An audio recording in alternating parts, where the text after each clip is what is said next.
इस कार्यक्रम के पुण्यार्चक हैं जयंती परिवार अलवर राजस्थान।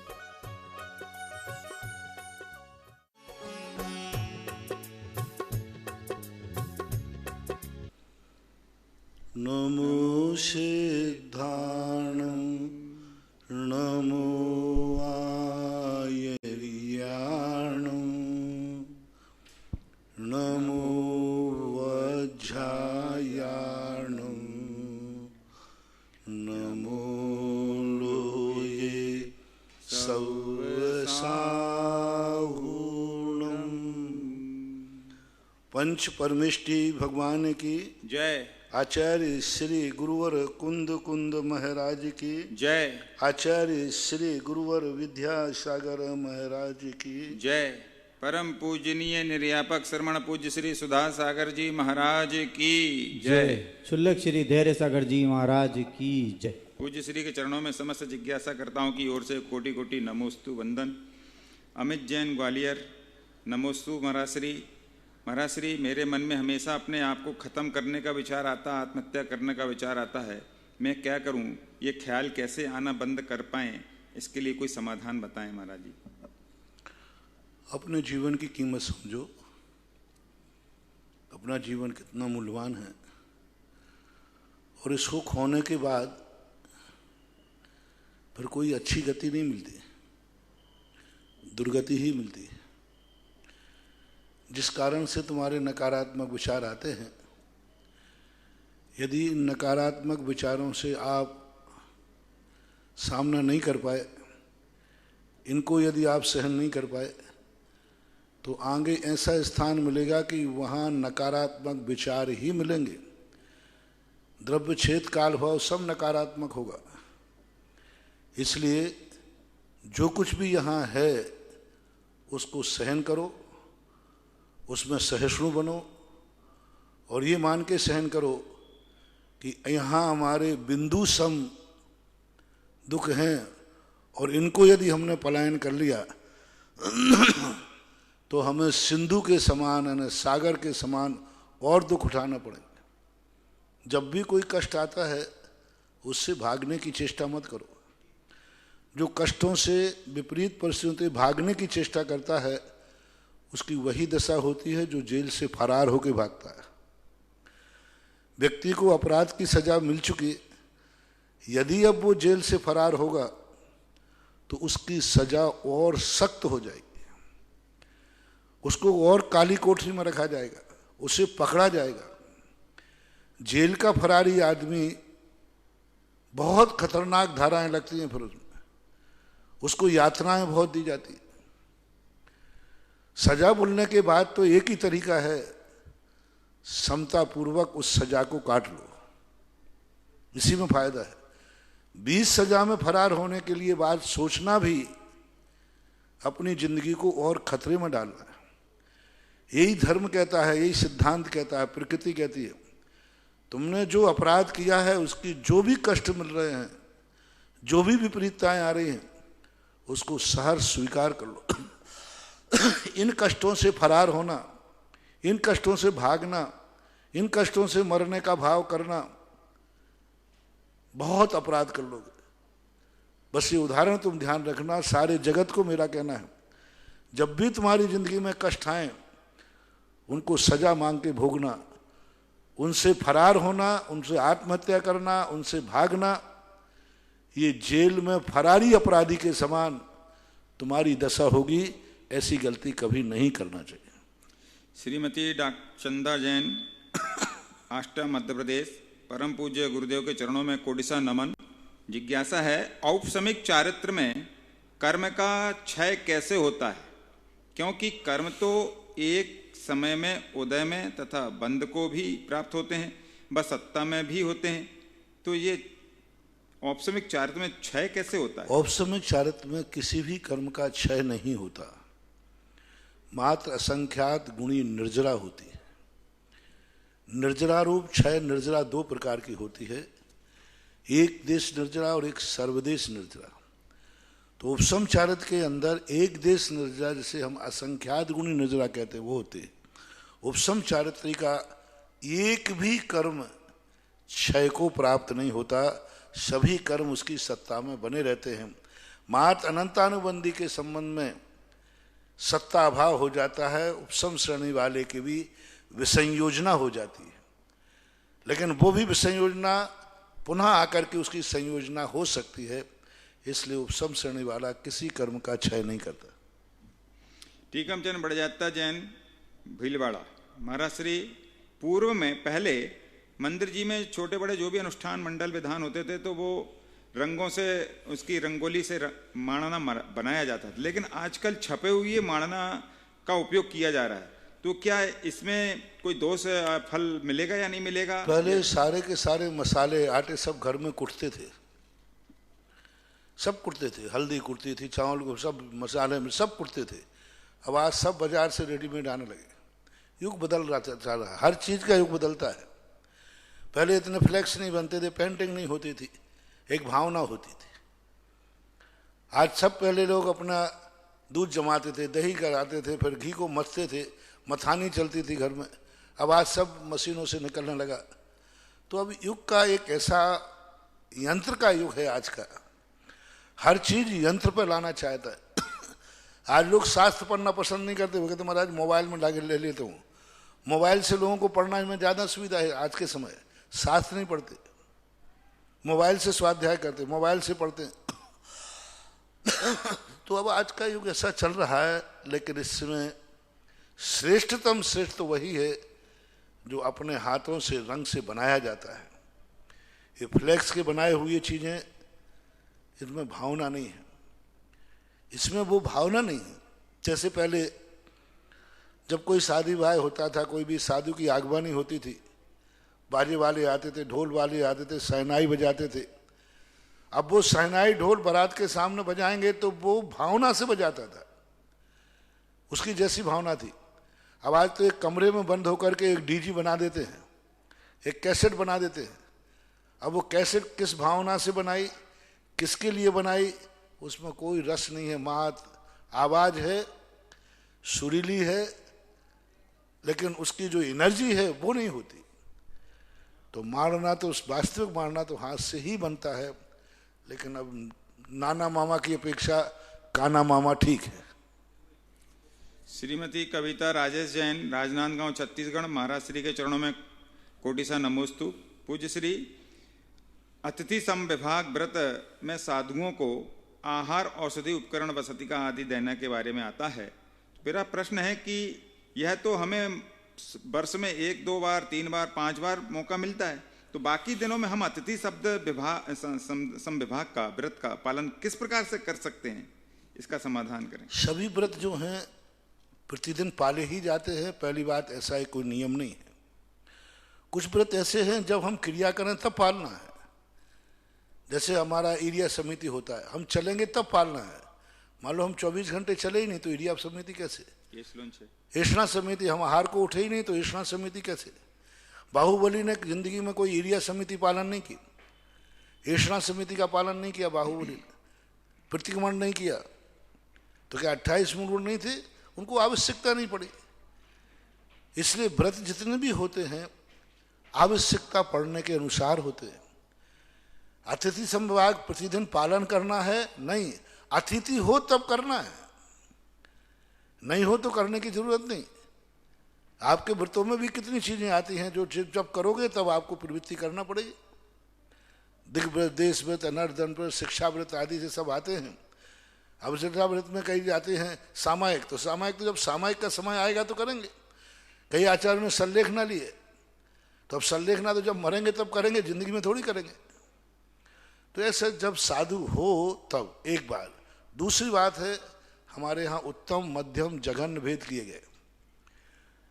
मुनि नहीं मिले तो आरिका से, हेलक शुल्लक से, वो नहीं मिले तो ब्रह्मचारी से, वो नहीं मिले तो साधर्मी से, साधर्मी नहीं मिले तो फिर करुणा दान के ऊपर आ जाओ। किसी गरीब को, भिखारी को, गाय को आदि को खिला करके खाओ।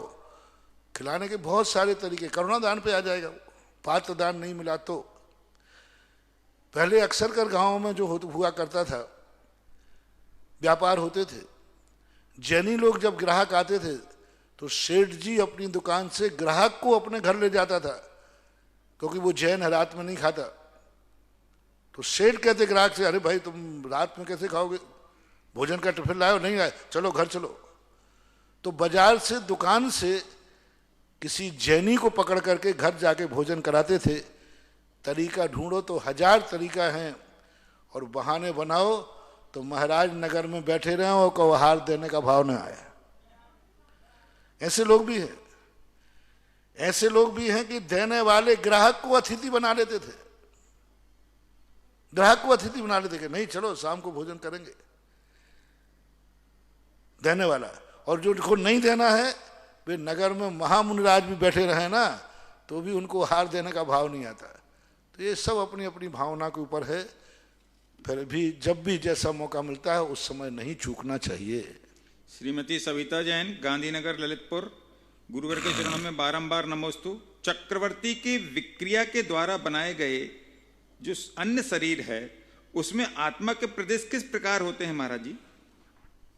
आत्मा के प्रदेश जैसे होते विक्रिया के माध्यम से, जितने शरीर हैं उतने शरीरों में आत्मा का प्रदेश फैलती है, टूट के नहीं जाती, खंडित होकर नहीं जाती।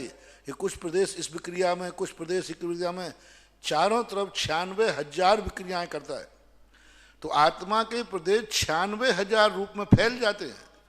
बीच में जो खाली स्थान पड़ा उसमें भी आत्मा के प्रदेश रहते हैं। ये संकोच और विस्तार आत्मा का स्वभाव है।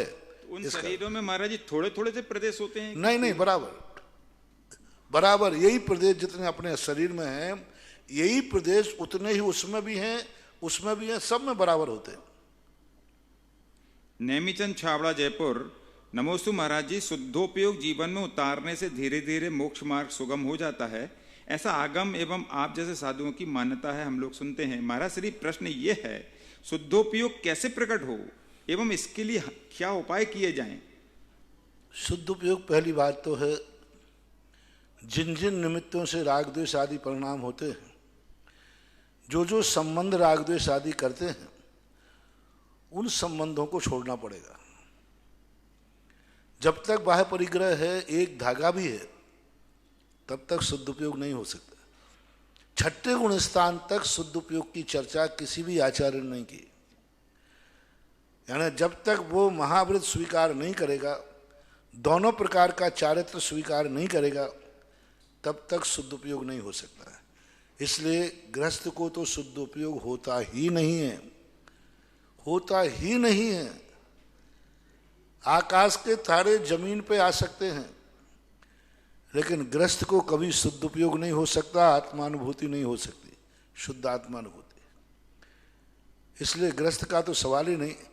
मुनियों को भी जब हो सकता है जब वो अप्रमत्त गुण स्थान में प्राप्त करें। और कुंद कुंद भगवान के अनुसार तो पंचम काल में शुद्ध उपयोग है ही नहीं। वो तो कहते हैं कि शुद्ध उपयोग निराश्रवी, आश्रव से रहित होता है, और 10वें गुण स्थान तक आश्रव होता है।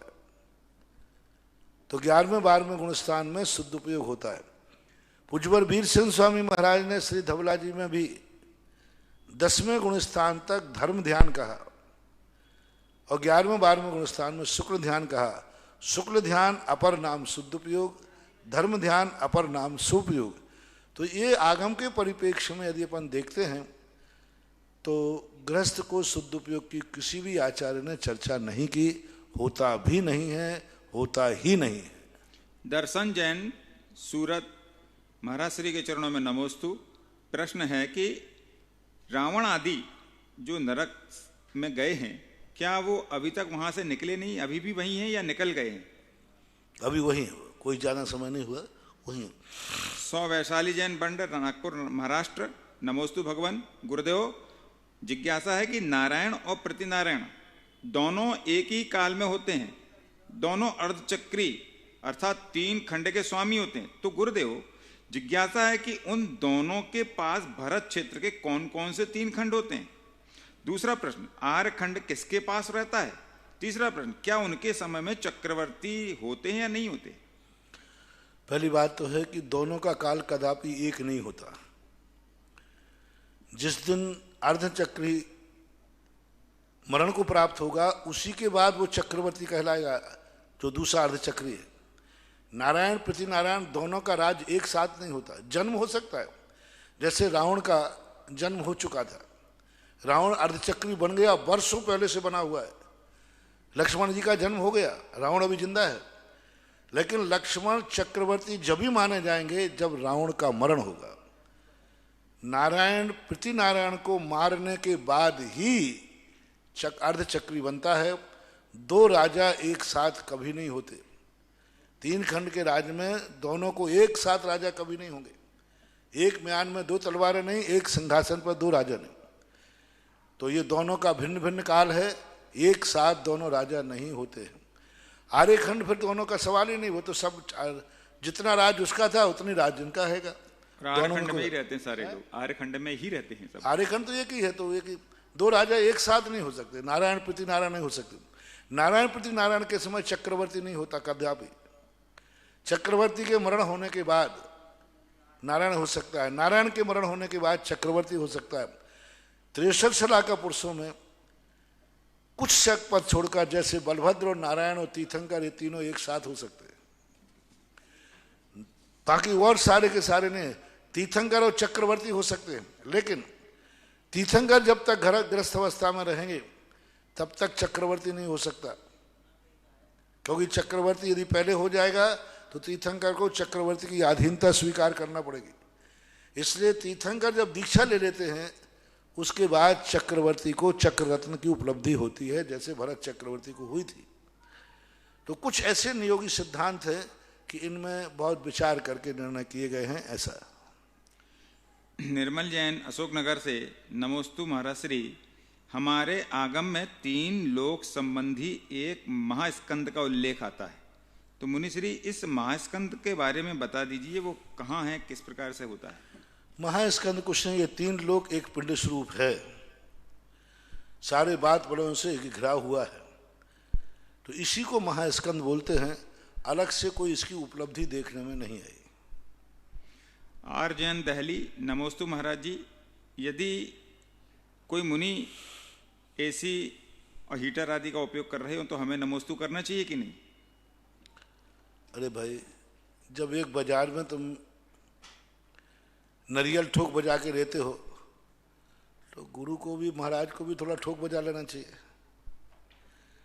जब तुम खुद मान रहे हो कि अच्छा नहीं है तो फिर अच्छा नहीं है, विचार करना चाहिए। मोरे मुख से यहाँ से ज़्यादा बोलने में व्हाट्सएप चलते हैं, राग द्वेष होते हैं, विवेक से काम करो। हमारे यहाँ स्पष्ट कहा, पत्थर की नाव के समान होते हैं गुरु। तो पत्थर की नाव में नहीं बैठना है, लकड़ी की नाव में बैठना है, इसलिए ऐसा ध्यान रखना चाहिए। पवन वंदना जैन, सतना मध्य प्रदेश, नमोस्तु भगवान श्री। आदि पुराण में एक पृष्ठ 390 में जब भगवान आदिनाथ जी ने मोह नष्ट करने के लिए यवनिका के भीतर वस्त्राभूषण आदि त्याग किया, यवनिका के भीतर वस्त्राभूषण का त्याग किया, तो गुरुवर यवनिका का क्या अर्थ है? यवन क्या है ना, वन में, वन के मध्य में, वाटिका के मध्य में, वन के मध्य में, मतलब घर में नहीं त्याग के। यवन क्या है ना, एक प्रकार के निर्जन वन में, निर्जन स्थान के ऊपर उन्होंने त्याग किया, ऐसा कुछ होगा वहां पर। निर्मल जी का दूसरा प्रश्न है, गंधहस्ती महाकाव्य ग्रंथ का उल्लेख आपने अभी जिज्ञासा समाधान में किया था, तो जिज्ञासा है कि यह ग्रंथ किनके द्वारा रचित है एवं कौन से अनियोग का ग्रंथ है? इस ग्रंथ में किसका वर्णन है और अभी यह ग्रंथ कहाँ उपलब्ध हो सकता है हमको? पूज्यवर समंतभद्र महाराज के द्वारा रचित है, 84,000 श्लोक प्रमाण। गंधहस्ती महाकाव्य का मंगलाचरण है 116 कारिकाओं का देवागम स्तोत्र। इसके संबंध में 2 बातें सामने आती हैं। एक तो स्वतंत्र ग्रंथ है, दूसरा कहते हैं तत्वार सूत की टीका है वो, और उसमें इस प्रकार का उसका नाम गंधहस्ती महाकाव्य है, जिनका उल्लेख परवर्ती आचार्यों ने समंतभद्र के साहित्य साधना के संबंध में उल्लेखित किया कि समंतभद्र महाराज ने गंधहस्ती महाकाव्य लिखा, जिसमें पशु पक्षियों की भाषा लिखी है, देश के नाश विनाश के संबंध में लिखी है। क्या चिन्ह आवे तो समझ लेना कि अब यहाँ अच्छा होने वाला है, बुरा होने वाला है, बहुत सारी बातें उसमें उन्होंने दी हैं, ऐसा लोग कहते हैं। जब ये पता चला तो हमें लोगों को पता चला था कि ये विदेश में कहाँ, फ्रांस में जाकर के कहीं जर्मन में वहाँ है, जर्मनी में। वहाँ पर जाकर खुजवाया गया। मैंने यहाँ से खुद व्यक्ति को भेजा, भेज करके वहाँ व्यवस्था बनाई गई। सब 2 महीने तक वहाँ खोजता रहा। तो एक इतना तो मिला, गंधस्थी लेखक समंत भद्र 1977 तक वो जर्मन में रहा। 1977 में फिर किसने उसको इशू कराया, कौन ले गया, ना वो वहाँ है और ना कहीं देखने को मिला है। 1977 तक वो जर्मन की लाइब्रेरी में था। ऐसा वहाँ नाम अकेला मिला। हो सकता है एक नाम के कई ग्रंथ हो, लेकिन जब लेखक समंत भद्र लिखा है तो सबकी संदेह वही है। 1977 में किसी व्यक्ति ने वहाँ से इशू करा करके उसको क्या किया, कहाँ ले गए, क्या किया, ये एक खोज का विषय है। तृप्ति जैन, मुजफ्फरनगर। नमोस्तु महाराज जी। 30 दिसंबर की एक जिज्ञासा में विदेह क्षेत्र के तीर्थंकरों के कल्याणकों के बारे में पूछा गया, तो महाराज जी इस जिज्ञासा के समाधान में हमारे की कुछ जिज्ञासा खड़ी हो गई। जिन तीर्थंकरों के 2 और 3 कल्याणक होते हैं और जो उसी भाव में तीर्थंकर प्रकृति का बंद करते हैं, क्या वह विदेह क्षेत्र के 20 तीर्थंकरों में ही आते हैं? आ सकते, कोई बात नहीं। विदेह क्षेत्र के 20 तीर्थंकरों में आ सकते हैं, आएंगे, कोई नियम नहीं। कोई तीर्थंकर मोक्ष राजा, दूसरा मुनिराज तीर्थंकर प्रकृति का बंद करके केवल ज्ञान प्राप्त कर ले, कर सकते। और क्या वे तीर्थंकर उपदेश भी देते हैं? देते, बराबर उपदेश में कोई कमी नहीं आएगी। वर्ष पृथकत्व प्रमाण, यानी 3 वर्ष से लेकर 8 वर्ष तक उपदेश, चाहे 2 कल्याणक वाला हो, 3 वाला हो अथवा 5 वाला हो, इतना उपदेश तो देना ही पड़ेगा। ये नियोग है, नियत है। ऐसा पूज्य बलबीर सिंह स्वामी महाराज ने श्री धबला जी के अंदर कहा। महाराज जी, क्या वह तीर्थंकर प्रकृति का बंध केवली और श्रुत केवली के पादमूल में ही करते हैं? आगम ऐसे ही मिलता है। 2 कारण मिलते हैं, एक तो 16 कारण भावनाओं का उल्लेख मिलता है और एक तीर्थंकर के पादमूल। पूज्यवर नेमीचंद महाराज ने गोमठ सार के अंदर तीर्थंकर पादमूल का ही अनिवार्यता बताई। सामान्य केवली, केवली दुगे शब्द कहा, यानी अरहंत और शुद्ध केवली के पादमूल में हो सकता है। उमा स्वामी महाराज ने इस संबंध की कोई चर्चा नहीं की। उनके टीकाकारों ने भी इस संबंध में कोई चर्चा नहीं की।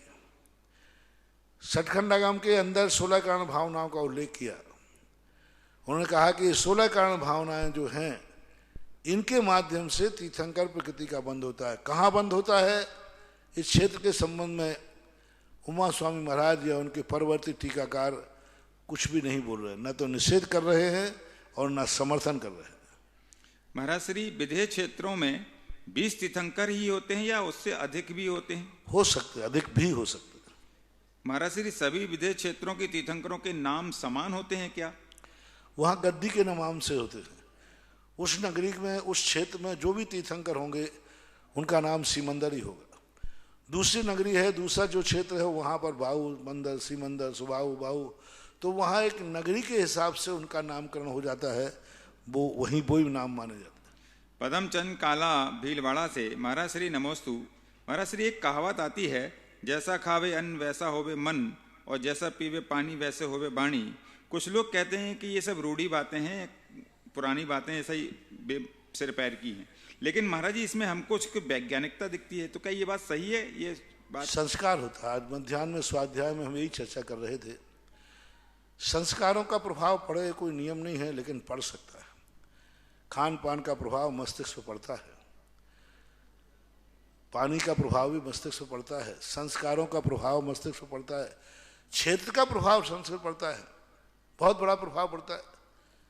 कई स्थानों पर हम लोग जब ये यात्रा विहार करते हुए जाते हैं, कई स्थानों पर धर्मशालाओं में रुकते हैं, वहाँ मन रखता नहीं है, क्योंकि दूसरे दिन पहले, 1 दिन पहले वहाँ बारात रुकी थी, शराब की बोतलें खुली थी, तो वर्गणाएं वहाँ विद्यमान रहती हैं। बराबर एक दूसरे का प्रभाव पड़ता है। अन्न का भी बहुत बड़ा प्रभाव पड़ता है। यदि अन्न का इतना बड़ा प्रभाव नहीं पड़ता तो विश्व का सबसे बड़ा जैन दिगंबर जैन धर्म है, जिसमें सबसे ज़्यादा आहारचर्या पर चर्चा है। हमारे मूलाचार में सबसे बड़ा अधिकार लिखा आहारचर्या का। आहारचर्या के संबंध में इतनी शुद्धि, इतना विकल्प, क्या करना है इतनी शुद्धि का? अरे पेट ही भरना है, गड्ढा भरना है, कैसे भर लो। किसी दर्शनकार ने आहारचर्या पर इतनी चर्चा नहीं की जितना शुद्ध आहार भोजन पर जैनाचार्यों ने मुनि के लिए, श्रावकों के लिए तो कहा है, मुनि महाराज के लिए पिंडाधिकार जो लिखा, पूरी आहारचर्या, क्या 32 गिलास खाना, 46 दोष लगा दिए, 46 दोष कर दिए, बोले सदोष खाओगे मुनिचर्या नहीं पड़ेगी। अब क्या इससे लेना देना? अरे बाल आ गए, अलग करो, खा लो, खत्म बात, भूख लग रही है, बाल मत खाओ, बाल मत खाओ, लेकिन अलग करके खा लो, नहीं, अंतराय करने के अशुद्ध कहा। जैन दिगंबर जैन धर्म के अनुसार तो मनोविज्ञान एक मुनिचर्या, उन्होंने स्पष्ट कहा, भिक्षाचर्या जिसकी शुद्ध है, अन्नचर्या देखने की जरूरत नहीं, और भिक्षाचर्या जिसकी शुद्ध नहीं है, अन्नचर्या देखने की जरूरत नहीं। यानी भिक्षाचर्या पर इतना जोर दिया है, बहुत ज्यादा शुद्धि का बहुत दे दिया। अब इन सब का भी प्रभाव नहीं पड़ता होता तो क्यों ऐसा करते?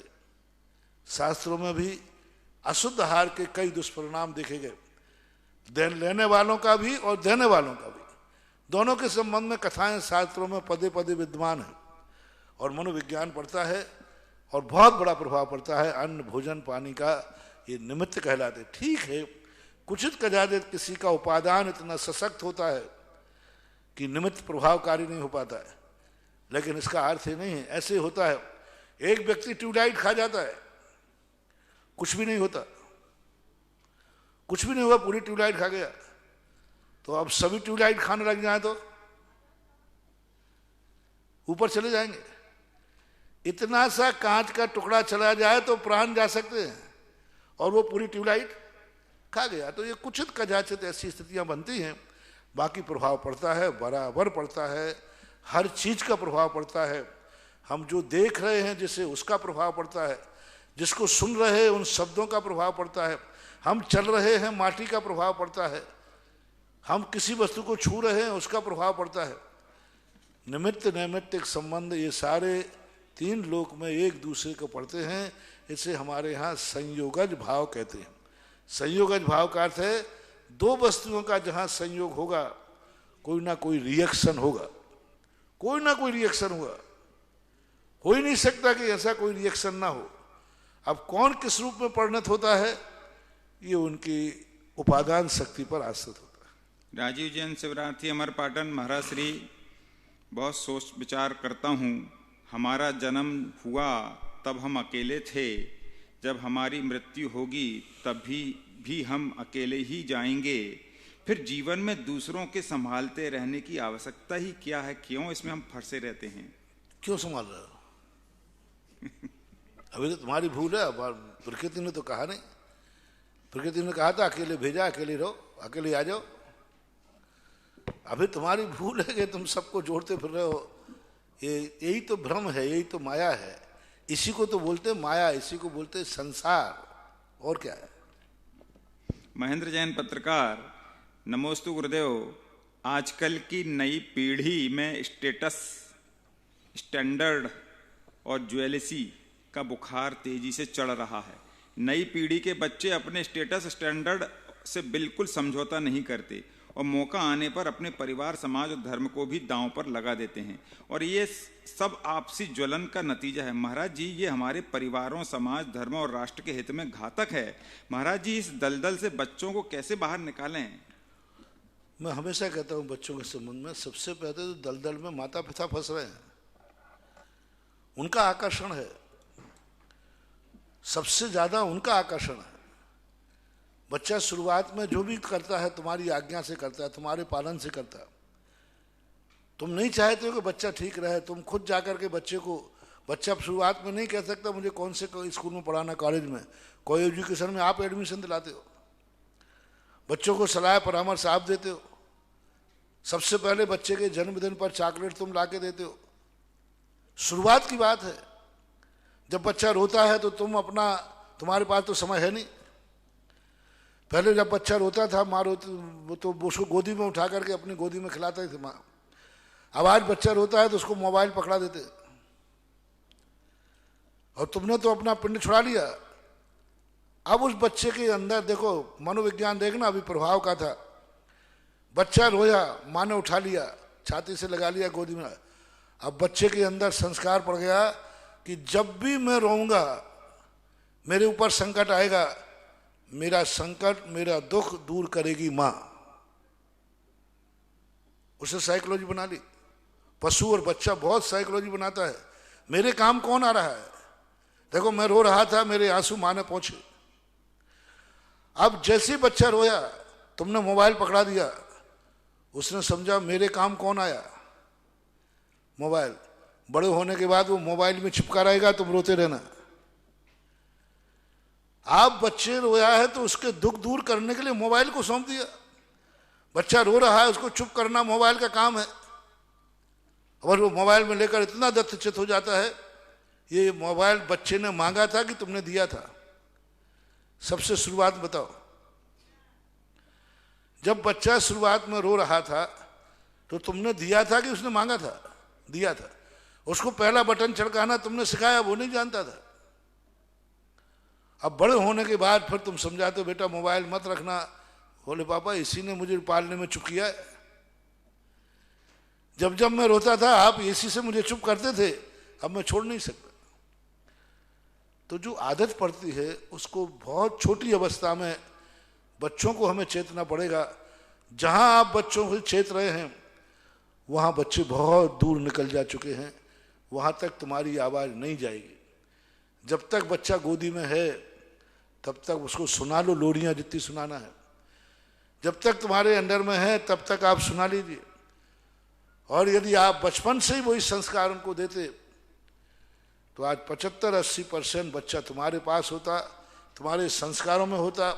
10-20% बाहर के संस्कार आते भी, लेकिन बहुमत तुम्हारा होता। परम पूज्य आचार्य गुरुवर संत शिरोमणि 108 विद्यासागर जी महामुनिराज के परम प्रभावक शिष्य जगत पूज्य निर्यापक श्रमण मुनि पुंगव श्री सुधासागर जी महाराज के पवित्र पावन चरणों में जिनवाणी चैनल और सुधा कलश चैनल के माध्यम से देख रहे देश विदेश के सभी श्रावक श्रावकों की ओर से कोटिशः नमोस्तु नमोस्तु नमोस्तु गुरुवर। बंधुओं, परम पूज्य श्री के आशीर्वाद से तपोदित क्षेत्र पर जो विभिन्न योजनाएं चल रही है, उन सभी योजनाओं में आज साधर्मी बंधुओं ने अपना योगदान दिया है। यहाँ पर जो वृक्षारोपण चल रहा है 5100 रुपये की राशि से, उसमें प्रसन्न कुमार जी, सरोज, अरिहंत, अंशु, आनिया, सिद्ध, जैन, सतना वालों ने 5100 रुपये की राशि दी है। स्वर्णदान जो बड़े बाबा की वेदी पे शीघ्र ही काम प्रारंभ होने वाला है, उसके लिए 5000 रुपये की राशि राकेश, अनुज, प्रभा, यशी, जैन, स्वस्तिक हार्डवेयर विदिशा की ओर से दी गई है। तपोदय तीर्थ क्षेत्र पर जो असीम कालीन भक्तामृत विधान चल रहा है और बंधुओं उसका चांदी का मांडना 1 वर्ष पूरा होने वाला है 31 जनवरी को। 31 जनवरी 2021 को यहाँ पर 1 वर्ष पूरा हो जाएगा असीम कालीन भक्तामृत विधान को। और 31 तारीख को ही हम यहाँ पर चांदी का मांडना लाने के हमारे भाव है। तो उसके लिए 1 किलो चांदी गुप्त दान के रूप में साधर्मी बंधु ने दी है। उनके दान और पुण्य की अनुमोदना। गौशाला के लिए 5100 रुपये शैलेंद्र कुमार पुत्र पवन कुमार जैन पाटनी परिवार ब्यावर और 5100 रुपये गुप्त दान के रूप में प्राप्त हुए हैं। आप सभी के दान और पुण्य की अनुमोदना। चंद्रोदय तीर्थ चांदखेड़ी में असीम कालीन भक्तामृत विधान के लिए 51,000 रुपये की न्यौछावर राशि से कुसुम, वीरेंद्र, दीप्ति, दीपक, आर्यन जैन, कंसल मेडिकल गुना और श्री केसरीमल जी चौरिया की पुण्य स्मृति में मोतीलाल जी, शकुंतला देवी, सीमा, सुशील, सुनील, मीना, अनिल जैन झालावाड़ की ओर से 5100 रुपये की 51,000 रुपये की राशि न्यौछावर राशि दी गई है। और चंद्रोदय तीर्थ क्षेत्र के लिए भी जो चांदी का मांडना बनने जा रहा है, उसके लिए 1 किलो चांदी श्री कुलदीप जैन सपरिवार न्यूयॉर्क से देने की घोषणा की गई है। आप सभी के दान और पुण्य की अनुमोदना। और आज की पहली जिज्ञासा महाराज ये डाक के द्वारा अजमेर चंद्रोदय के साथ चांदखेड़ी बोल दिया करो। चंद्रोदय चांदखेड़ी, हाँ, क्योंकि अभी नया नाम है ना। और कई लोग चंद्रोदय का जो नाम वहाँ बोलते हैं तो कई लोगों को वो यहाँ के अकाउंट में जमा करा देते हैं बिजोलिया के, और वहाँ रसीद देने पहुँच जाते कि रसीद भेजो। तो वो अपना एक ध्यान रखें, चंद्रोदय चांदखेड़ी क्षेत्र को ही जिन्होंने बोला है वे अपना दान वहीं देवें, यहाँ जमा नहीं कराएं। वहाँ का अकाउंट नंबर आपके पास हो है तो उनका बोल दो वहाँ पर। और वहाँ का जो चांद मारना है, अभी सभी लोगों से मेरा एक कहना है कि मंदिरों में जो अभिषेक के लिए ही अभी थोड़ी इतना दिन संतोष रखा है, थोड़े दिन और रख लीजिए। अभी ज़्यादा भीड़ नहीं करें। कुचित का तीर्थ क्षेत्रों पर जैसे हमने यहाँ 1 जनवरी को छूट दिया, 1 जनवरी को छूट देकर के मैं खुद घबरा गया, तो फिर 2 जनवरी से मैंने यहाँ बिल्कुल बंद कर दिया। कोई विशेष कोई परिस्थितियाँ हैं तो उसको अलग से शांति धारा करा देते हैं, बहुत अलग से उसको, जब सब लोग यहाँ से अलग हो जाते हैं तब।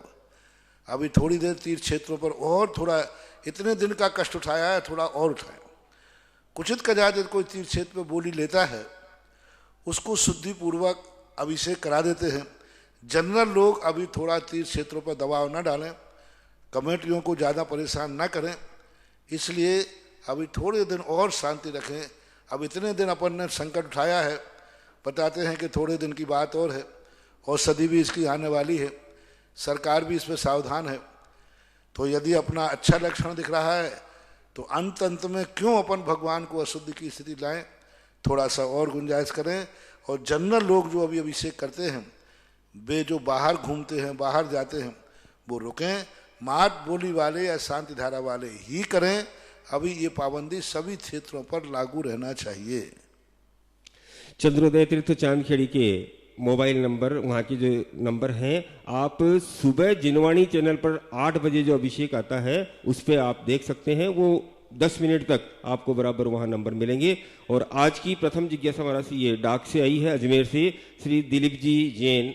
नमोस्तु गुरुवर महाराज। श्री मेरी जिज्ञासा ये है कि महाराज आप अपने दिगंबर जैन समाज में वृद्धाश्रम क्यों नहीं है? वैष्णव समाज, गोस्वाल समाज, ब्राह्मण समाज में आश्रम है महाराज जी। जैसे कि किसी के परिवार में बहन बेटी या बेटा नहीं है और परिवार में कोई नहीं है, तो उनके लिए क्या करें महाराज जी? अपने राजस्थान मैं नहीं समझता हूँ कि मुझे अपनी समाज में वृद्धाश्रम खोल करके दुर्भाग्य पैदा करना पड़े। वृद्ध माता पिता तो घर के भगवान होते हैं, उनको अनाथालय में मत भेजो, उनकी सेवा करो, वो भगवान का रूप है, बुजुर्ग हैं। अब रही बात ऐसे लोगों के संबंध में जो बिल्कुल असहाय हो जाते हैं, वृद्धाश्रम में ऐसी वेदनाएं ऐसे लोगों की, क्योंकि वृद्ध में 2 चीज़ों की परेशानी होती है। एक तो उनकी इच्छाएं असीम हो जाती है। जहां जहां वृद्धाश्रम में दिन भर खाने पीने पे झगड़ा होता है, क्योंकि बुढ़ापे में रसना इंद्री काबू में नहीं रहती। खाते ज्यादा नहीं है, लेकिन ये खा लो वो खा लो, तो एक तो दिन भर भोजन की चर्चाएं होती है। दूसरी बात, वृद्ध अवस्था में बीमारियां इतनी होती हैं कि दवाई नहीं कराओ तो वो अभिशाप देते हैं कमेटियों को, और दवाई कराएं तो अब वृद्ध अवस्था ऐसी है कि 70 साल की उम्र है, अब किडनी में कोई इन्फेक्शन हो गया, बदली जाएगी, लाखों रुपए लगेंगे। अब इतना बड़ा खर्चा, एक बाईपास सर्जरी कराओ 3-4 लाख रुपए खर्चा। वृद्ध अवस्था में कोई बीमारी ज्यादा ही बड़ी बीमारी होती है, नहीं कराओ तो अभिशाप, नहीं कराओ तो दुनिया कहती देखो वृद्ध आश्रम तो खोल दिया है, देखो बेचारा बुढ़ा बुढ़ी मर रहे हैं, तड़प रहे हैं, कैंसर हो गया इनके लिए। अब समाज क्या करे, समाज क्या करे? एक एक दवाई के लिए अब लीवर वृद्ध अवस्था में खराब हो जाता है, 30 लाख रुपए लगते हैं उसका कोई ट्रांसफर करे तो, और अच्छे से यदि कोई देवे नारायण दे तो 3 करोड़ रुपए लगते। अब यदि उसको तड़पता छोड़ते हैं तो अच्छा नहीं लगता, इलाज कराते हैं तो एक एक वृद्ध के 3-3 करोड़ रुपया कहां से लाएंगे इतना? तो ये 2 कारणों से वृद्धाश्रम की स्थितियां नहीं चलती। जहां जहां वृद्धाश्रम चल रहे हैं वे बहुत परेशानी में हैं। देखो उनके समाज की जो शिकायतें आती हैं वो कितनी परेशानी में आती हैं। आप लोग अपने माँ बाप की सेवा करें, और वृद्धाश्रम ऐसे समाज के लोग आते हैं तो समाज वाले वहीं अपने मंदिरों में, धर्मशालाओं में, तीर्थ क्षेत्रों पर साधना करने वाले वृद्धों के लिए ऐसे अनाथालय टाइप के जो उनको कोई नहीं बचा है, वो तात्कालिक स्थानीय समाज ही उनको व्यवस्थित करे। मैं इसके पक्ष में हूँ कि जिनके बेटे नहीं है, बहू नहीं है, कुछ भी नहीं है, और जो उनकी सेवा नहीं करते हैं, हर समाज के पास एक तीर्थ क्षेत्र है, वहाँ 2-4 कमरे ऐसे कर दिए जाएं जहाँ इस प्रकार के माता पिता रहें और समाज के द्वारा उनकी व्यवस्था की जाए, तो ये संभल सकता है। गांव में है तो एक अपने आप में मंदिरों में धर्मशालाएं होती हैं, 2-4 कमरे ऐसे बना दिए जाएं। मुश्किल से 100 माता पिताओं में एक माता पिता निकलेगा जो शायद असहाय होगा। 100 में से एक मान लेना, ज्यादा नहीं है इनकी संख्या, तो उनकी व्यवस्था की जा सकती है। जैसे ललितपुर के अंदर क्षेत्रपाल जी में उन्होंने व्यवस्था की है कि जिनके परिवार में कोई खाने खिलाना पिलाने वाला नहीं है, भोजन की व्यवस्था क्षेत्रपाल जी खमा समाज ने निःशुल्क व्यवस्था की है। जिनके घर में कोई खिलाने पिलाना नहीं है, बनाने वाला नहीं है, कुछ भी नहीं है, दोनों टाइम का भोजन जो भी नाश्ता वगैरह देते हो पूरा पता कर लेना। बहुत अच्छी व्यवस्था उन्होंने की।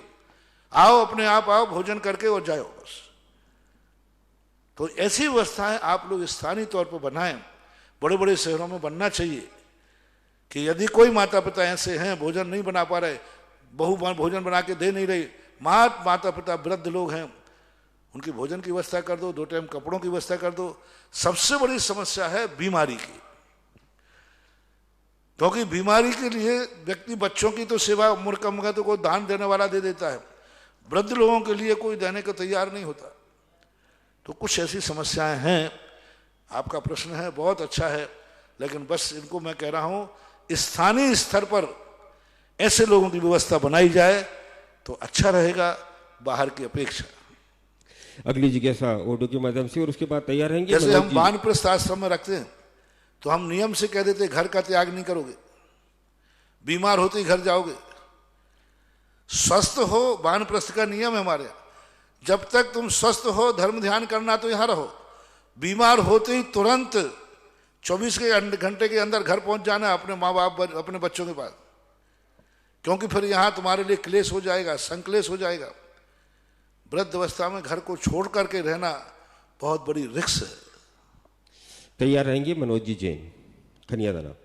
परम पूज्य आध्यात्मिक संत मुनिपुंगव सुधासागर जी महाराज के पावन चरणों में धुर्रा परिवार विजय धुर्रा थुबोंजी दर्शनोदय कमेटी का बारंबार नमोस्तु। पूज्य गुरुदेव, कल भोपाल में मुनि भक्त जागरण सम्मेलन में हजार लोग सम्मिलित हुए। आचार्य श्री की जय, मुनिपुंगव की जय और जयकारों से 5 मिनट तक ये पंडाल गूंजता रहा।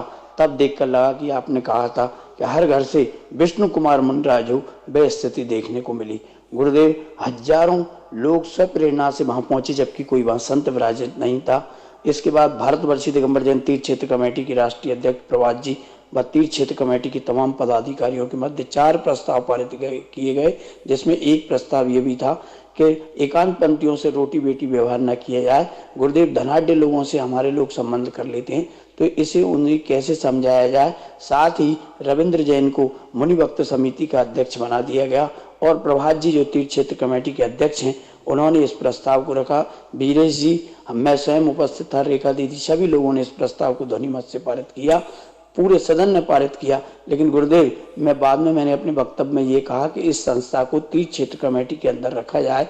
मैं आज से निवेदन करूंगा, वहां प्रभात जी बैठे थे, इस मंच के माध्यम से और आपका आशीर्वाद चाहूंगा, यदि इस संस्था को तीर्थ क्षेत्र कमेटी के अंतर्गत रखा जाता है तो तीर्थ की रक्षा के साथ संतों की रक्षा होगी। गुरुदेव, इस हेतु आपका मार्गदर्शन और आशीर्वाद दें, जिससे कि भारत का जैन समाज समझ सके।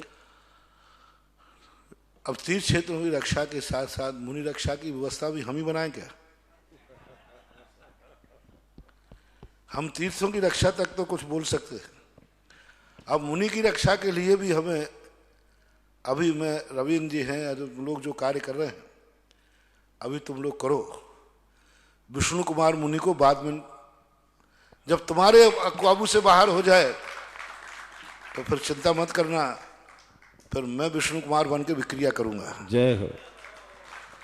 लेकिन पहले तुम लोग निपटा लो, जहां सहज में हो, जो कार्य तुमसे हो सकता है, गृहस्थों से हो सकता है, मुनि को विकल्प मत कराओ। और जब तुमसे नहीं बनेगा तो चिंता मत करना, मुनियों पर उपसर नहीं आएगा जब तक विष्णु कुमार जैसे महाराज दुनिया में हैं। और मुझे अभी तुम लोग जो कर रहे हो, मैं सब पर दृष्टि रखा हूं, देख रहा हूं, और जो चल रहा है, जो हो रहा है, वो अपने आप में बहुत अपनी शक्ति के साथ हमारा कर्तव्य है। मैं तो 10 लाख क्षण रक्षाबंधन के दिन का प्रवचन दे चुका हूं।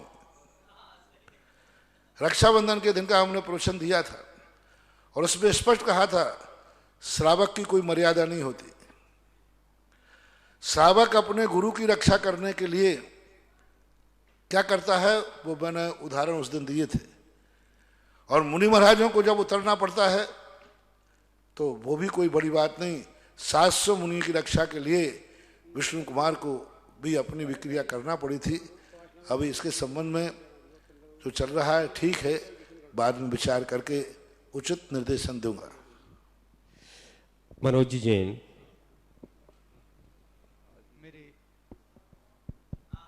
मेरे आराध्य गुरुदेव के चरणों में मेरा, मेरे परिवार और समस्त खनिया धाना समाज की ओर से कोटिशः नमोस्तु नमोस्तु नमोस्तु। महाराज जी, मेरी जिज्ञासा अभी है, जो कल भोपाल के अंदर सम्मेलन हुआ है इसी को लेकर के है। उसमें कल एक प्रस्ताव यह भी आया है कि कोई भी महानुभाव किसी भी साधु के संबंध में कोई भी टिप्पणी सोशल मीडिया आदि पर नहीं कर सकते हैं। तो ऐसे में क्या शिथिलाचारी मुनियों के लिए यह आड़ नहीं हो जाएगी कि अब कोई उनकी निंदा देख करके भी कुछ नहीं कर पाएगा? कृपया जिज्ञासा का समाधान करें। अच्छे मुनियों की बात है, वहाँ मुनि शब्द बोला गया, शिथिलाचारी नहीं। जब कोई किया जाए कि भाई अच्छा नरियल लाना है, नरियल मांगलिक है, तो उसका अर्थ है नहीं खोटे नरियल भी उसमें आ गए। जो अच्छे मान हैं, समाज के लोग हैं, सब हैं। अब देखो ये सब एक पक्ष दो पक्ष में कहीं ना कहीं कुछ ना कुछ तो होगा। यहाँ उनके प्रति विशेष रूप से ध्यान दिया जा रहा है जो कि सारी मुनि समाज को एक तरफ लेकर के निंदा के पात्र बनाते हैं। और कुछ लोग तो व्यक्तिगत ऐसे भी करते हैं, यदि दूसरे मुनि की निंदा करना है तो हाँ आप खूब करो, हमारे महाराज की निंदा मत करना। ये भी तो पक्ष आ रहा है। हमने ऐसे भी सुने हैं कि ऐसे भी लोग हैं जो ये कह देते हैं हमारे संघ के में भी, हाँ फलाने महाराज की निंदा वरना फलाना, हाँ उनकी तो खूब करो जम के। आंदोलन में भाग लेने वाले कार्यकर्ता ऐसे भी थे, ऐसे भी कार्यकर्ता हैं वहाँ। तो ऐसे कार्यकर्ताओं के लिए उनकी कोई बात नहीं मानना, कोई आवाज़ नहीं उठाना। ये लोग क्या कहलाते हैं, अपनी रोटियां सेकना चाहते हैं, अपनी रोटियां सेकना चाहते हैं। संघों में भेद डाल देते हैं, साधुओं में भेद डाल देते हैं। संघ में साधुओं के प्रति कहते हैं एक साधु के प्रति एक ऐसा हो, हाँ दूसरे, हाँ उनके संबंध तो आप खूब करो, हमारा कोई ऐतराज नहीं है। और वो आज अभी नारे लगाने में वहाँ माहिर थे, वहाँ जाकर के। तो ऐसे लोगों के संबंध में नहीं है। अच्छा पॉजिटिव सोचो। जो सम्मेलन हुआ है, रविंद्र जी का एक बहुत बड़ा निष्पक्ष, बहुत बड़ा साहस का काम किया। आज सबसे बड़ी गर्व की बात है कि आज इस पूरी भारतवर्ष के समाज में रविंद्र जी ने जो कार्य किया है वो सारे मुनि समाज के लिए गर्व और गौरव की बात है। जय हो। मैं ये नहीं कह रहा हूं कि उनके सभी साथी ऐसे ही हैं। उनके साथ में लगने वाले कुछ ऐसे बच्चे बच्चियां हैं जो कि कुछ भी उनका बोलेंगे, वो तो अपना मात्र आचार्य को खुश करने के लिए कुछ लगे रहते हैं। हमारे आचार्य के पीछे भी कुछ लोग लगे रहते हैं जो मात्र आचार्य को खुश करना है। उनको संघ के साधुओं से भी कोई मतलब नहीं है, संघ के साधुओं से उनको कोई लेना देना नहीं है। संघ के साधुओं से उनका खोज भी करते रहो, उनको कोई मतलब नहीं है। उनको तो आचार्य को प्रसन्न करना है। ऐसे भी वहां पर लगे हुए लोग हैं, अपने आप को प्रदर्शित कर रहे हैं, लेकिन रविंद्र जी उसमें नहीं है।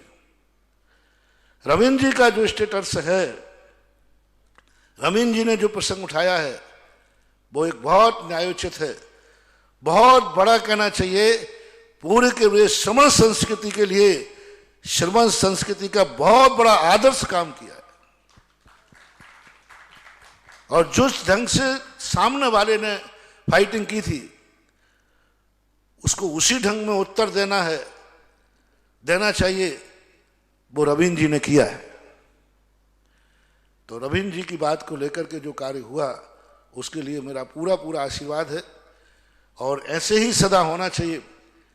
और जो थोड़े वो जो अपने अपनी रोटियां सेक रहे हैं, मात्र किसी आचार्य को खुश करने के लिए कर रहे हैं, तो वो तो उनके गलत है।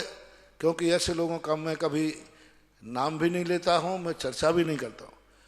मैं तो जो अच्छे लोग हैं, रविंद्र जी ने अच्छा कार्य किया, रविंद्र जी को मेरा दोनों हाथ से नहीं तीनों हाथ से आशीर्वाद। जय हो।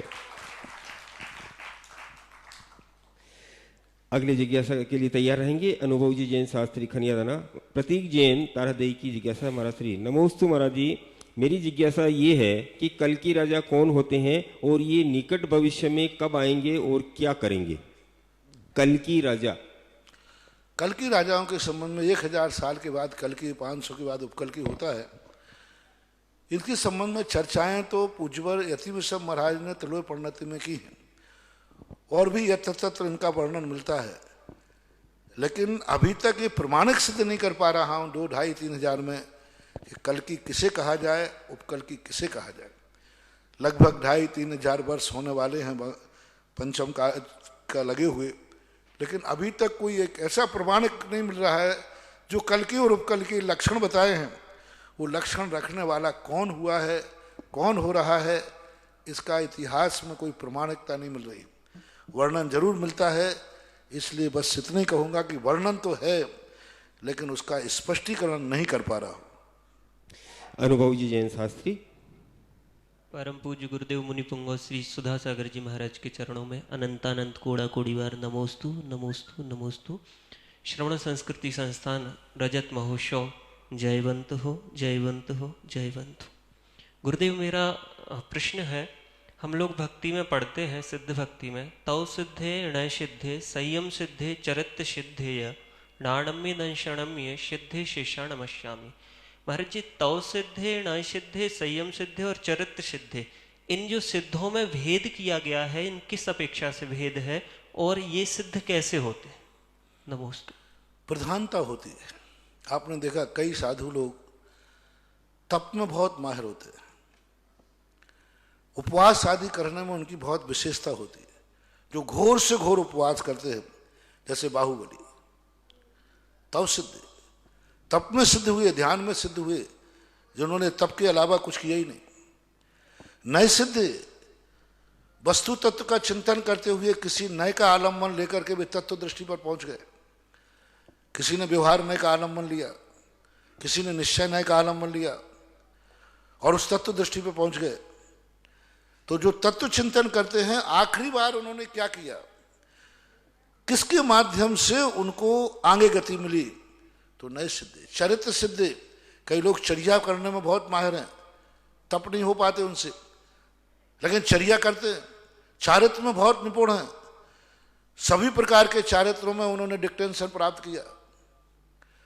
तो ये पास तो सभी विद्यार्थी होते हैं, लेकिन किसी को किसी में डिक्टेंशन है, किसी में किसी को डिक्टेंशन है। इस प्रकार तव सिद्धे, नए सिद्धे, संयम सिद्धे। संयम में भी कई प्रकार के होते हैं, इंद्रिय संयम, प्राणी संयम, इनमें उनकी विशेषता होती है। इसका अर्थ है कि नहीं दूसरा संयम था ही नहीं, था, लेकिन किसी की विशेषता होती है। जैसे अपन ने देखा कि एक एक अंग में एक एक को प्रसिद्ध किया रत्नगण श्रावकाचार्य में, तो क्या शेष संग उनके पास नहीं थे? शेष संग थे, लेकिन एक में उन्होंने विशेषता प्राप्त की, यानी उनका हाईलाइट हुए। तो इस प्रकार से भेद बनाए गए हैं। भूत प्रज्ञापन नय की अपेक्षा से जिस क्रिया में वो माहिर थे, उसी क्रिया का उपचार सिद्धों में कर लिया गया है। महाराज जी, जैसे किसी मुनिराज का उपसर्ग के समय हाथ या पैर या अंग कोई खंडित हो गया, तो क्या उनका बाद में समूसरण लगेगा, और यदि लगेगा तो क्या उनका अंग पूर्ण हो जाएगा? इसके संबंध में आगम में कोई चर्चा नहीं है। बस इतनी चर्चा है कि 13वें गुणस्थान में जाकर उपसर्ग दूर हो जाता है, परम औदारिक शरीर हो जाता है, अंगोपांग शरीर का निर्माण हो जाता है। इस संबंध में विचार नहीं है, मात्र एक अनुमान है कि जब वहां अंधे को आंखें आ जाती हैं, लंगड़े को पैर ठीक हो जाता है, काने की आंख ठीक हो जाती है, उनके समोषण में जाकर के, तो केवल ज्ञान प्राप्त करने पर उनके हाथ पैर ठीक हो जाएं तो कोई बड़ी बात नहीं, ये अनुमान है। ऐसा आता है कि केवली भगवान जहाँ रहते हैं वहाँ कोई पोलियो है, जन्मजात पोलियो है, वो पोलियो ठीक हो जाएगा। अंधा है, आंखें आ जाएंगी। अंधे को आंखें मिल रही हैं, लंगड़े को लो पैर मिल रहे हैं, यदि एक पैर नहीं है तो दूसरे दोनों पैर से वो चलने लग जाता है, स्वाभाविक होता है। जब समोषण की इतनी बड़ी विशेषता है, तो जिनको केवल ज्ञान हुआ है उनके यदि हो जाए तो कोई बड़ी बात नहीं है। ये आगम प्रमाण नहीं है, ये मेरा सोचना है इस अपेक्षा से, आगम में कोई उल्लेख नहीं। तैयार रहेंगे मयंक जी जैन शास्त्री। महाराज श्री अनिल जी पटवारी बिजुलिया की जिज्ञासा है। नमोस्तु गुरुवर। महाराज श्री तत्वार्थ सूत्र के अनुसार 2 इंद्रिय जीव की उत्कृष्ट आयु 12 वर्ष, 3 इंद्रिय जीव की उत्कृष्ट आयु 49 दिन और 4 इंद्रिय जीव की उत्कृष्ट आयु 6 मास की होती है। तो प्रश्न ये है कि 2 इंद्रिय आदि जीव 12 वर्ष तक कैसे जीवित रहेंगे? कृपया समाधान करें। क्यों नहीं रहते? शंख आदि की इनकी स्थितियां होती, बड़े बड़े शंख होते हैं, इनकी स्थितियां उम्र बनती है और ये जीवित रहते, कोई बात नहीं, सब रह सकते। मयंक जी शास्त्री और तैयार रहेंगे। जय कुमार जी जैन खनियादाना। परम पूज्य गुरुदेव की श्री चरणों में अनंत कोटि सह नमन। श्रमण संस्कृति संस्थान रजत जयंती महा महोत्सव जयबंतु जयबंतु जयबंतु। पूज्य गुरुदेव, जिज्ञासा मात्र हमारी इतनी सी है कि आचार्य भगवंत पूज्यपाद स्वामी जी महाराज ने श्री सर्वा सिद्धि जी ग्रंथ के अंदर जहाँ गति नामकरण की परिभाषा लिखी, तो वहाँ पर उन्होंने लिखा कि जहाँ से चारों गतियों में गमन होता है उसे गति कहते हैं। तो वहीं आचार्य गुणभद्र स्वामी जी महाराज ने श्री आत्मानुशासन जी के अंदर लिखा कि जहाँ से जीव का गमन ना हो उसे गति कहते हैं।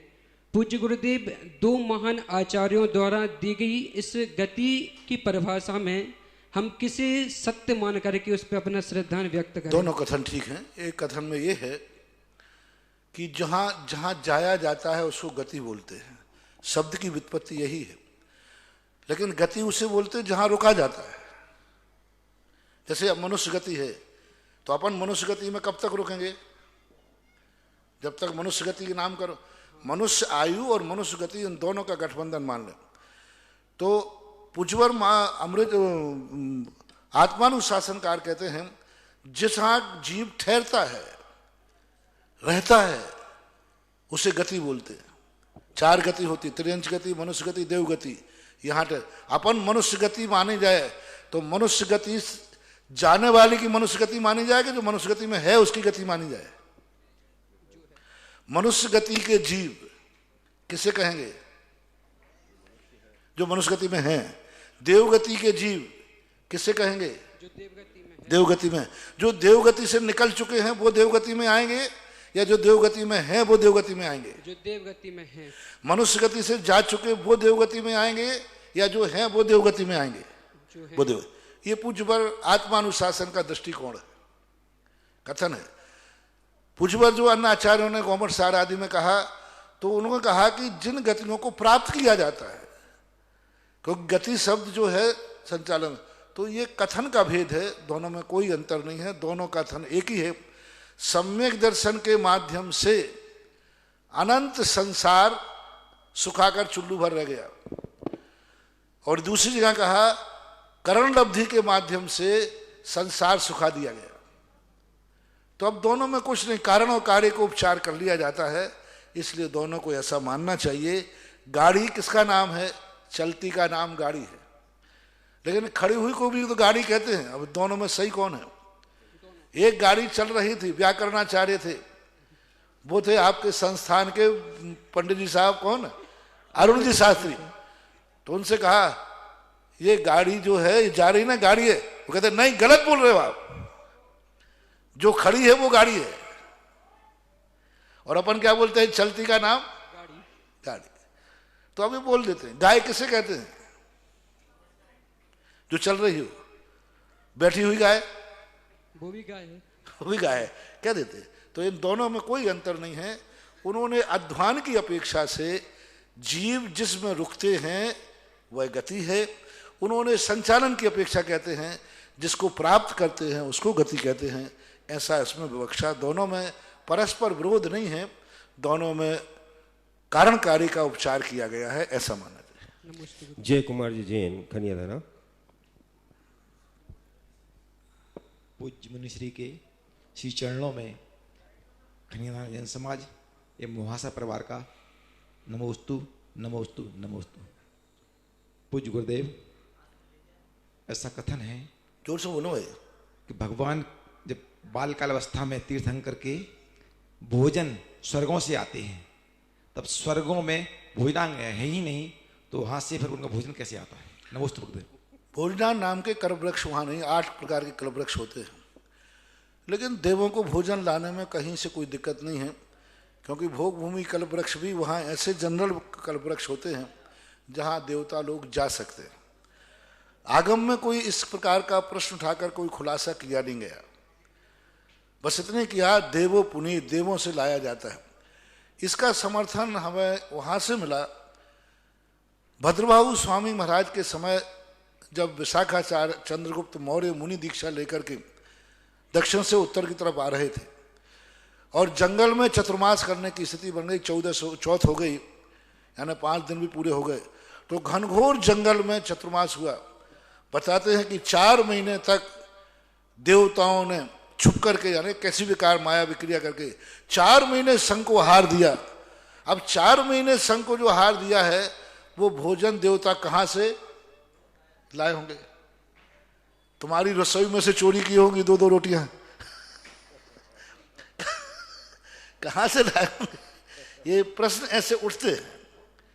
तो मुझे तो यही लगता है कि शायद कल्प वृक्षों से, जो भोग भूमि में और भी कल्प वृक्ष होते हैं जनरल, वहाँ से लाए होंगे। अब खुलासा न मिलने पर अपन स्पष्ट निर्णय नहीं कर सकते, मनगढ़ंत अनुमान लगा सकते हैं। आगम में इस संबंध में कोई चर्चा नहीं है। अगली जिज्ञासा श्री महेंद्र कुमार जी छाबड़ा जयपुर की ओर से।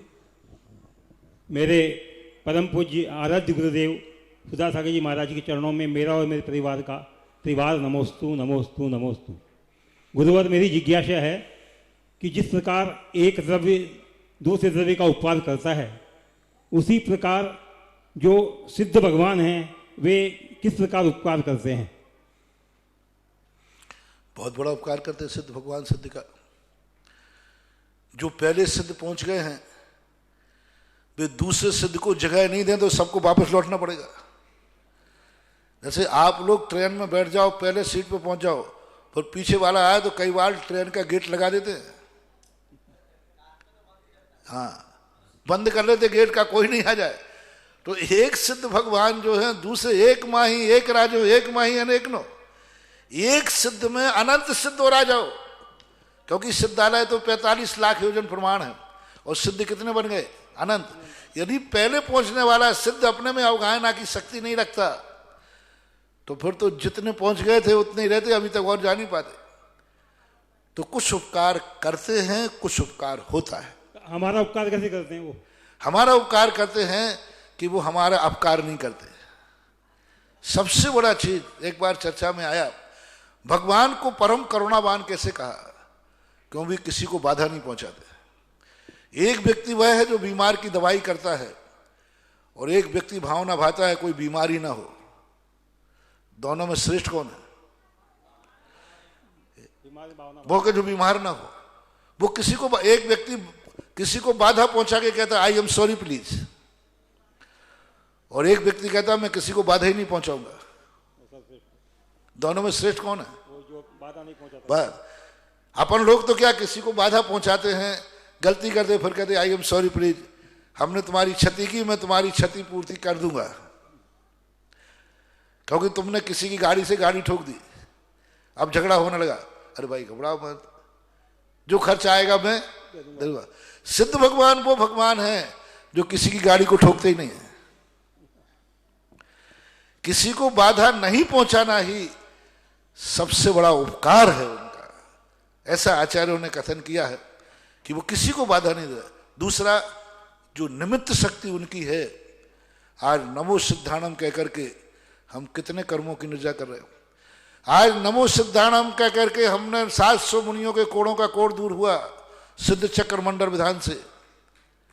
निमित्त शक्ति अरहंत की नहीं आई वहां पर, 700 कोड़ियों का कोड़ दूर हुआ सिद्ध भगवान की भक्ति से।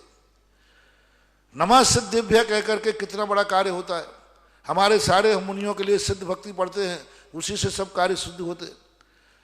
तो इस प्रकार की निमित्त शक्ति पर देखें तो सिद्ध भगवान संसार के सबसे बड़े उपकारी हैं, क्योंकि उनका नाम आज हमारे लिए बहुत कार्यकारी है। अद्यापि यस्याजित शासनस्य सताम प्रणेतो प्रतिमंगलार्थम प्रगृह्यते नाम परम पवित्रम सुसिद्धि कामेन जनन लोके। हे भगवान, आप सिद्धालय में जाके बैठ गए, लेकिन आपकी महिमा तो देखो, आपका नाम हम यहां लेते हैं, मेरे सारे कार्य हो रहे हैं, ये आपका परम उपकार है।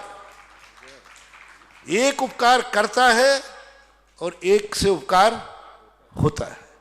अपन लोग करते, किसी ने कहा हमारा काम कर दीजिए, चलिए, वहां उस ऑफिस में आपकी पहुंच है, चलो मैं साथ चलता हूं। और एक कहता है मुझे साथ जाने की बात नहीं है, मेरा नाम ले लेना। दोनों में प्रभाव किसका ज्यादा है? एक काम कराने के लिए तुम्हारे साथ जा रहा है, चलो मैं चलता हूं, उसमें अपन सब है।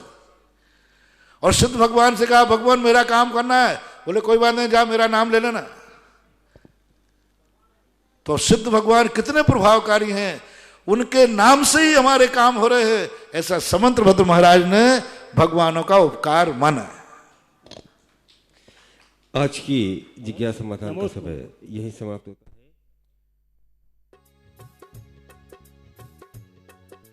इस कार्यक्रम के पुण्यार्चक थे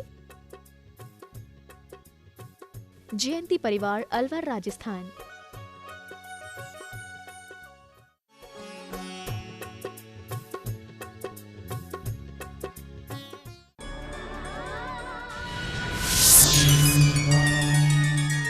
मध्य प्रदेश के जिला बड़वानी की पावन धरा 52 गजाजी में स्थित श्री दिगंबर जैन सिद्ध क्षेत्र चूलगिरी के प्रांगण में भक्तों को मिलने जा रहा है एक और मंगल अवसर। संत शिरोमणि आचार्य श्री विद्यासागर जी महाराज के आशीर्वाद एवं मुनि श्री विनम्र सागर जी महाराज, मुनि श्री निर्दोष सागर जी महाराज सत्संग और 14 मुनिराजों के सानिध्य व प्रतिष्ठाचार्य जी बाल ब्रह्मचारी प्रदीप भैया सोयश अशोक नगर निर्देशन